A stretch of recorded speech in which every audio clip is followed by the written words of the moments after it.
Let's start by increasing access to mental health care.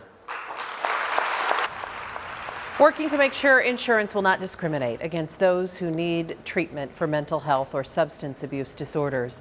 An East Valley couple has been fighting for this since they lost their teenage son to suicide. And during their struggle, they could not get their insurance company to cover the costs for the treatments he desperately needed.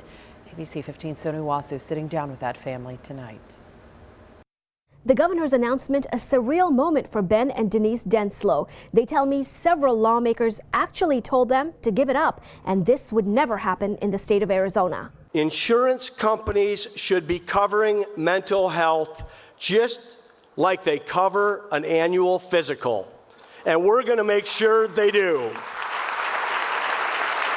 In front of the whole state, Governor Doug Ducey now echoing the same call this couple has been making for years. There's a good majority of insurance companies that are not treating behavioral health equally with physical health. The Denslows started this fight after losing their son, Ride 'em, cowboy!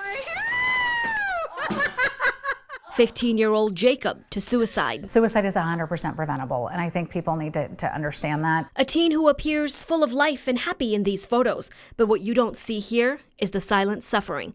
Jacob suffered from depression and sudden violent outbursts. It always broke my heart because afterwards, he would look at me and say, "I'm a monster, Mom." He tried to self-harm and was hospitalized twice, but only for 5 days, because that is all insurance would cover. The Denslows begged hospitals to extend his stay. We receive a 50-page, 5-pound packet saying, fill out all this information and we'll reconsider covering his treatment. Not able to afford out-of-pocket costs, the Denslows had to bring Jacob home. They tried to keep him busy, removed lethal items, even took his bedroom door off the hinges so they could keep a closer eye on their son. The night before we lost him, we actually put the door back on his room because it seemed like he was doing okay. The next day, Jacob was gone. That is when the Denslows learned about insurance parity, a law signed by former President George Bush in 2008, mandating insurance companies treat mental health care the same as physical. It was a major win for those struggling with behavioral health issues.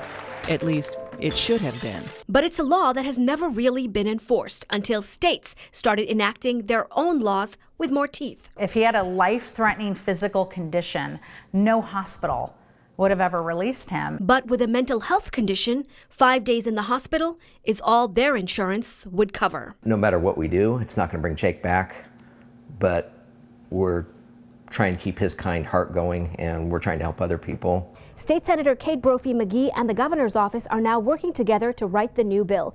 We promise to follow it through the legislative process. In Phoenix, Sonu Wasu, ABC 15, Arizona.